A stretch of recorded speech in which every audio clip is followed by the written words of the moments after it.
Good morning students. आज हम discuss करेंगे next chapter measures of central tendency. Measures of central tendency क्या होती है? इट इज़ ए एवरेज और a single value which represent the whole set of figures. जो सारी की सारी फिगर्स को रिप्रेजेंट करती है, उस नंबर को हम कहते हैं सेंट्रल वैल्यू। और ये जो एवरेज होती है वो सिंगल वैल्यू होती है जो कि डाटा के बीच में होती है और वो पूरी सीरीज को रिप्रेजेंट करती है। Such an average is somewhere within the range of the data, so it is known as measures of central tendency. तो कोई भी सिंगल रिप्रेजेंटेटिव वैल्यू जो रिप्रेजेंट करती है पूरी सीरीज को, पूरे सेट ऑफ डाटा को, उसको हम कहते हैं एवरेज। ठीक है, तो जो एवरेजेस होती हैं, averages are also called as measures of central tendency.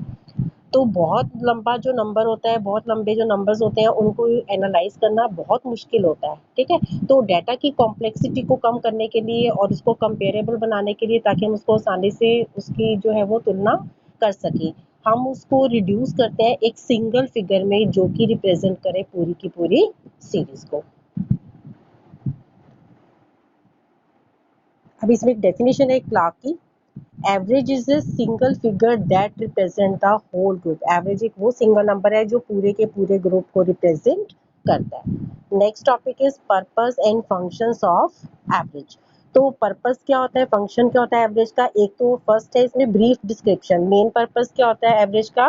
To present simple and systematic description of raw data. ठीक है, तो जो एवरेज होती है वो लार्ज फिगर्स को एक सिंगल नंबर में रिप्रेजेंट करती है। Second is helpful in comparison, की जो एवरेज होती है वो कंपैरिजन करने में हेल्पफुल करती है। जैसे एक कंट्री की नेशनल इनकम की हम दूसरी कंट्री की नेशनल इनकम से कंपैरिजन करके पता लगा सकते हैं कि कौन सी कंट्री की नेशनल इनकम ज़्यादा है। ठीक है, next is helpful in formulation of policy, की जो एवरेजेस होती हैं वो पॉलिसीज को फॉर्मुलेट करने में भी हेल्प करती हैं कि आपने कौन सी पॉलिसीज बनानी है। उन पॉलिसीज को बनाने के लिए जो फिगर्स हैं एवरेजेस की, वो हमारी हेल्प करती हैं।